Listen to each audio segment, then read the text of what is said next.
बाजार की 4 दिन की लगातार गिरावट के बाद आज बाजार में गिरावट पर ब्रेक लगा। सेंसेक्स निफ्टी दोनों खुद को हरे निशान में बंद करने में कामयाब रहे। आज निफ्टी आधा % चढ़ा, 17,500 के ऊपर बंद होने में कामयाब रहा।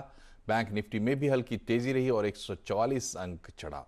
इसके अलावा बाजार में एक और वजह थी जिसने आज निवेशकों के चेहरे पर मुस्कान लौटाई और वो थी लेटेंट व्यू की शानदार लिस्टिंग। तो चलिए बाजार का पूरा हाल समझते हैं सुमित मेहरोत्रा से। सुमित, सबसे पहले ये बताएं कि आज के बाजार की हाइलाइट्स क्या रही?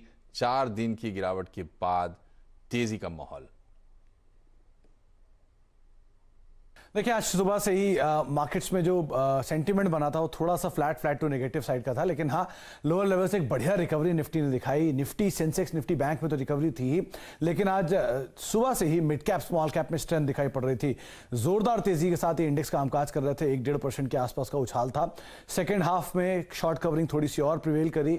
निफ्टी 17,500 के ऊपर जाता हुआ दिखाई पड़ा और ये जानकार मान रहे थे कि मेजर जो कॉल राइटर्स हैं वो उसी जोन पर है। अगर वो ब्रीच करता है तो उसके बाद शायद थोड़ी सी और शॉर्ट कवरिंग होते हुए दिखाई पड़ेगी। नीचे के लेवल पे करीब 17,300 17,400 के लेवल पे अच्छी पुट राइटिंग दिखाई पड़ रही थी, इसलिए भी बाजार में कुछ हद तक मूव था। मिड कैप 1.5% ऊपर, स्मॉल कैप करीब 2% की तेजी के साथ बंद होता हुआ दिखाई पड़ा। शानदार तेजी थी आज मेटल के अंदर, शानदार तेजी थी आज कैपिटल गुड्स के अंदर, जिसके दम पर भी मार्केट्स में एक जोरदार मूव सेकेंड हाफ के अंदर और बढ़ता हुआ दिखाई पड़ा।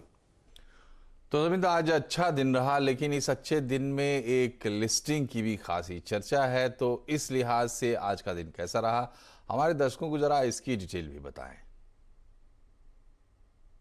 देखिए, लेटेंट व्यू ये एक इंटरेस्टिंग स्टोरी थी आज, क्योंकि रिकॉर्ड स्तरों पर इस कंपनी ने अपने सब्सक्रिप्शन के आंकड़े दिखाए थे और उसके बाद आज की जो लिस्टिंग हुई वो भी एक बढ़िया शानदार लिस्टिंग के तौर पे होता हुआ दिखाई पड़ा। करीब 488 रुपए के स्तरों पर, यानी लिस्टिंग तो इसकी और प्रीमियम पे थी। 150% से ज्यादा के प्रीमियम के साथ लिस्ट होता हुआ दिखाई पड़ा। हालांकि ऊपरी स्तर थोड़ी सी बिकवाली जरूर आई, लेकिन फिर भी एक बढ़िया तेजी देखने को मिली। IT स्पेस की, IT इनेबल स्पेस की ये कंपनी है और अच्छे स्ट्रॉन्ग क्लाइंटेल है, बढ़िया मार्जिन है। पिछले 3 साल की कंपनी के अगर नंबर्स भी देखें तो 27% से बढ़ के करीब 32 से 36% के आसपास के मार्जिन कंपनी ने क्लॉक किए हैं। तो बढ़िया नंबर्स के बाद छोटा IPO था, निवेशकों ने हाथों हाथ लिया। उस समय पर भी बढ़िया सब्सक्रिप्शन के आंकड़े देखने को मिले और उसी के मद्देनजर आज अच्छी लिस्टिंग भी यहां पर होते हुए दिखाई पड़ी। तो रिकॉर्ड स्तरों पर जिस कंपनी के सब्सक्रिप्शन के आंकड़े थे, वहां पर लिस्टिंग भी रिकॉर्ड स्तरों की जैसी ही होती हुई दिखाई पड़ी। तो ये हो गया आज के मार्केट का हाल, लेकिन सबसे ज्यादा एक्शन कहां रहा आज के बाजार में 4 दिन की गिरावट के बाद? सुमित, शेयरों के नजरिए से बात करें तो देखिए, आज अगर निफ्टी के टॉप गेनर्स की बात की जाए तो सबसे पहला नाम आएगा जहां पर मेटल और पावर, ये दोनों स्पेस जोरदार तेजी में थे। पावर ग्रिड लीड कर रहा था।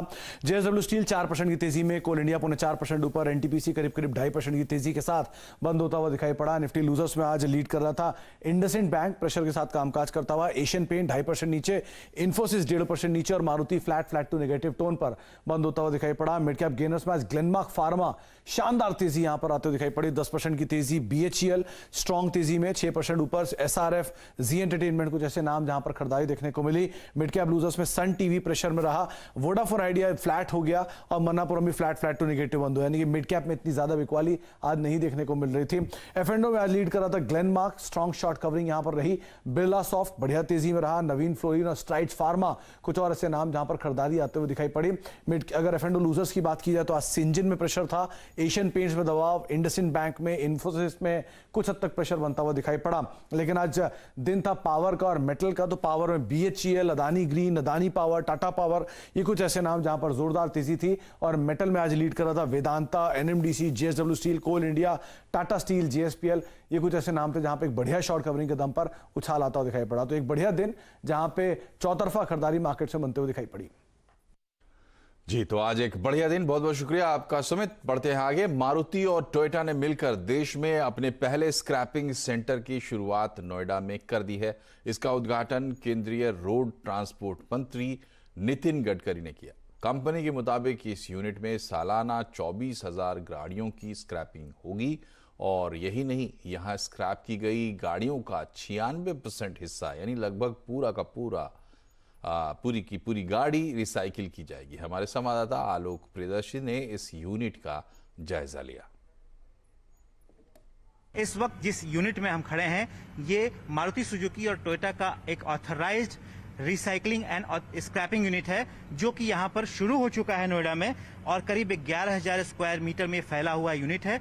यहाँ पर state of the art facility है और कह सकते हैं कि यहाँ पर जिस गाड़ी को लेकर आएंगे, जिस गाड़ी का स्क्रैपिंग कराना है उसको अगर लेकर आएंगे तो आपको बहुत ही बेहतर अनुभव मिलेगा। टोल फ्री नंबर है, उस पर कॉन्टैक्ट करें, अपना रजिस्ट्रेशन नंबर बताएं, उस नंबर पे अपना वो वेरिफिकेशन कंपनी करेगी, उसके बाद वो अपनी कार सरेंडर कर दें और कार को बहुत तरीके से साइंटिफिक स्टैंडर्ड से as per Indian government recommendation and as per global standards it will be dismantled and scrapped, जिसमें सारे मटेरियल्स चाहे ऑयल्स हों, चाहे एयरबैग हो, चाहे coolants, liquids, freon gas, steel, aluminium, plastics, rubber, foam etcetera सारी अपनी अपनी जगह पहुंच जाएंगे थ्रू ऑथोराइज्ड रिसाइकलर्स।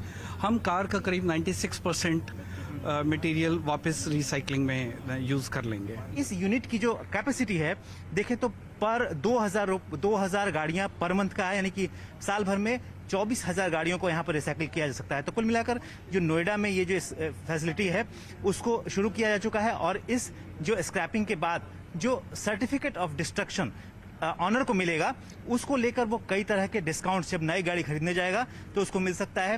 रजिस्ट्रेशन पहले से फ्री करने का ऐलान किया जा चुका है, साथ ही साथ यहाँ पर भी गाड़ी का कुछ वैल्यू मिलेगा, कुछ डिस्काउंट जो नई कार खरीदेंगे वहां पर कुछ डिस्काउंट मिलेगा और सरकार की तरफ से भी कुछ जो टैक्स के मोर्चे पर भी कुछ विशेष छूट का ऐलान आने वाले दिनों में और किया जा सकता है। तो कुल मिलाकर जो पुरानी गाड़ियों का स्क्रैपिंग या फिर कह सकते हैं कि डिसमेंटल करने की जो फैसिलिटी है यहाँ पर नोएडा में मारुति सुजुकी और टोयोटा के जो टोयोसू का जो ऑथराइज्ड सेंटर है यहाँ पर शुरू हो चुका है।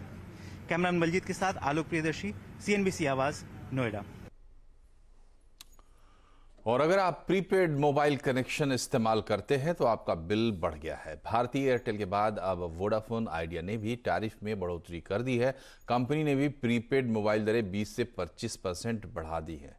नई दरें 25 नवंबर से लागू हो जाएंगी। कल ही हमने आपको बताया था कि एयरटेल ने भी दरें बढ़ाई हैं और लगभग इतनी ही बढ़ाई हैं।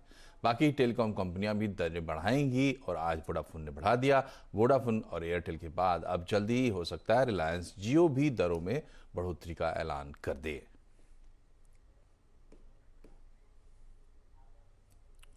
NoBroker.com देश की पहली प्रॉपटेक यानी प्रॉपर्टी टेक्नोलॉजी यूनिकॉर्न बन गई है। कंपनी को अपने ताजा फंडिंग राउंड में 21 करोड़ डॉलर मिले। इस राउंड के साथ नो ब्रोकर ने अब तक 36 करोड़ डॉलर से ज्यादा का फंड जुटा लिया है। इस फंडिंग राउंड में General Atlantic, Tiger Global Management and Moore Strategic Ventures ने हिस्सा लिया है। नो ब्रोकर देश का सबसे बड़ा brokerage free online real estate platform है। कंपनी अपने प्लेटफॉर्म पर घर बेचने, खरीदने, होम फाइनेंस, होम सर्विस और प्रॉपर्टी मैनेजमेंट जैसी सर्विस देती है।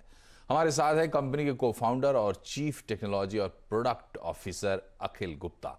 अखिल, आपका बहुत बहुत स्वागत है CNBC आवाज पर। अब आप यूनिकॉर्न कंपनी बन गए हैं, बड़ी फंडिंग के साथ तमाम बड़े फंड्स ने इस राउंड में हिस्सा लिया है, तो अब इस फंड का इस्तेमाल करके आप और क्या कमाल करने वाले हैं? नमस्ते, थैंक्स फॉर हैविंग मी। तो इस फंड से बेसिकली अभी हम लोग 6 सिटीज के अंदर हैं। अगर आप देखें तो नो ब्रोकर मुंबई, बैंगलोर, चेन्नई, पुणे, हैदराबाद और NCR में है। तो प्राइमरी यूज तो इस फंड का होगा कि हम इन सिटीज के अंदर और डीप जाएं और हमारी पैठ बनाएं और साथ में अगले 2 साल के अंदर इंडिया की 50 सिटी में हमारी सर्विसेज चालू करनी है। तो नो ब्रोकर, जैसा कि आपने बताया, एक रियल एस्टेट प्लेटफॉर्म है, C2C रियल एस्टेट प्लेटफॉर्म है, जहाँ पे आपको सिर्फ घर किराए पे नहीं मिलता है, आपको सारी सर्विसेज, आपको घर पेंट कराना हो, आपको घर क्लीन करना हो, आप मूव कर रहे हो तो आपको पैकर्स एंड मूवर्स चाहिए हो, आपको होम लोन चाहिए, आपको रेंट पेमेंट करना है, या फिर अगर आप किसी सोसाइटी के अंदर रहते हैं तो आपकी सोसाइटी जो मैनेजमेंट होती है उसके लिए भी हमारे पास ऐप है नो ब्रोकर हुड।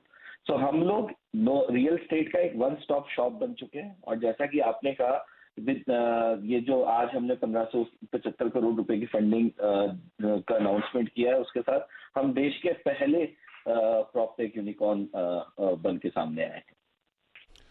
तो आपके बड़े इरादे हैं और बहुत अच्छी बात है कि अब आप लगातार बढ़ रहे हैं, आपको फंड्स का सपोर्ट भी मिल रहा है। ये बताइए कि पोस्ट कोविड और खास करके इस फेस्टिव सीजन में घरों की जोरदार बिक्री की बात हुई है, उसमें आपकी कंपनी का प्रदर्शन कैसा रहा है और क्या आपका नजरिया है इस पर? तो जैसे ही कोविड आया, कोविड आने के बाद रेंट के अंदर कम हुआ, बट हमने देखा कि बाय सेल के अंदर बहुत ही तेजी से वृद्धि आई। हमारे प्लेटफॉर्म के ऊपर भी 2 से 2.5 गुना ट्रांजैक्शन बढ़ गए। और इसका प्राइमरी रीजन ये रहा कि अब जो मिलेनियल्स हैं, जो यंग लोग हैं, जो पहले सोचते थे कि यार हमें घर नहीं खरीदना है, वो भी जब घर में रहने लगे, उन्हें घर की अहमियत और घर के साथ एक इमोशनल कनेक्ट उनका बनने लगा, तो वो लोग भी घर खरीदने लगे हैं।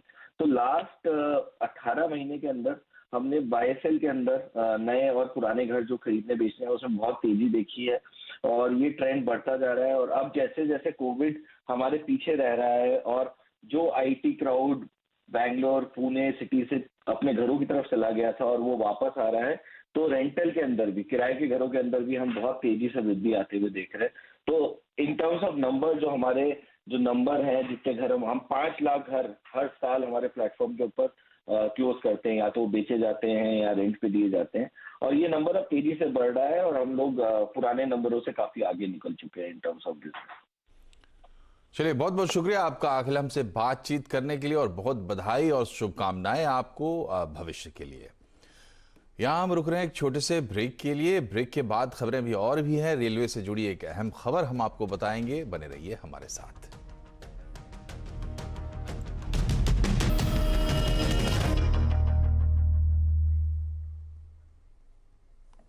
ब्रेक के बाद एक बार फिर से आपका स्वागत है आवाज समाचार में। पैसेंजर ट्रेन और मालगाड़ियों के बाद अब रेलवे टूरिज्म सेगमेंट को टारगेट करते हुए ट्रेनों की नई श्रृंखला शुरू करेगा। आज रेल मंत्री ने ऐलान किया कि टूरिज्म को बढ़ावा देने के लिए भारत गौरव ट्रेनें चलाई जाएंगी। डिटेल के साथ दीपाली नंदा हमसे जुड़ गई है। दीपाली बताएंगी इसकी डिटेल्स। बताएं दीपाली। देखिए, पैसेंजर और फ्रेट सेगमेंट में ट्रेनें चलाने के बाद अब एक नए सेगमेंट की शुरुआत रेल मंत्रालय की तरफ से की गई है। इस सेगमेंट में उतारा जाएगा भारत गौरव ट्रेन्स को। मकसद यही है कि देश में टूरिज्म और जो देश का हेरिटेज है उसको बढ़ावा दिया जाए। शुरुआत में 150 ट्रेनें हैं जो भारत गौरव ट्रेन्स के नाम से चलाई जाएंगी। अगर इस सेगमेंट की हाइलाइट्स की बात करें तो सबसे खास बात ये है कि कोई भी राज्य सरकार हो या फिर कोई प्राइवेट कंपनी या फिर टूर ऑपरेटर हो या फिर IRCTC ही क्यों ना हो, अगर वो चाहता है कि टूरिज्म बेस्ड या फिर थीम बेस्ड ट्रेनों को चलाने के लिए पैकेज ऑफर करता है तो वो रेलवे के साथ इस योजना में पार्टिसिपेट कर सकता है। अगर कोचेस कैपेसिटी की बात की जाए तो 3000 के करीब कोचेस हैं जो भारत गौरव ट्रेन्स के तहत पटरी पर दौड़ाए जाएंगे। इसके अलावा एक और खास बात किराए को लेकर है कि किराया रेलवे की तरफ से डिसाइड नहीं किया जाएगा। जो भी सर्विस प्रोवाइडर है जो आपको टूर पैकेज देगा वो ओवरऑल जो इंक्लूसिव प्राइस है वो तय करेगा। हालांकि सर्विस प्रोवाइडर से रेलवे सिर्फ हॉलेज चार्ज और ऑपरेशनल चार्ज ही लेगा। रेल मंत्री अश्विनी वैष्णव ने बताया कि खास इस पूरे प्रोजेक्ट के लिए, सेगमेंट के लिए हॉलेज चार्ज भी प्राइवेट कंपनियों के लिए कम किए गए हैं। बढ़ते हैं आगे। पंजाब की महिलाओं से बड़ा वादा करने के बाद अब दिल्ली के मुख्यमंत्री अरविंद केजरीवाल ने पंजाब के टीचर्स के सामने 8 तरह की गारंटी रख दी है। केजरीवाल ने कहा कि अगर पंजाब में आम आदमी पार्टी की सरकार बनती है तो कॉन्ट्रैक्ट पर काम करने वाले शिक्षकों को कंफर्म किया जाएगा। इसके अलावा शिक्षकों के खाली पदों को भरा जाएगा। इतना ही नहीं, ट्रांसफर पॉलिसी में बदलाव किया जाएगा जिससे टीचर्स को उनकी पसंद की जगह पर ट्रांसफर मिल सके। केजरीवाल ने कहा कि पंजाब की पूरी शिक्षा प्रणाली को बदला जाएगा और शिक्षकों से नॉन टीचिंग काम नहीं करवाया जाएगा। केजरीवाल ने शिक्षकों को ट्रेनिंग के लिए विदेश भेजने का वादा भी किया है। साथ ही टीचर्स को समय पर प्रमोशन देने का वादा किया और उनके परिवार को कैशलेस मेडिकल इंश्योरेंस देने का वादा भी किया। और इसी के साथ बुलेटिन में फिलहाल इतना ही, लेकिन खबरों पर अपडेट रहिए। CNBC आवाज से जुड़े रहिए। ट्विटर, फेसबुक और यूट्यूब के जरिए अपना ख्याल रखिए। नमस्कार।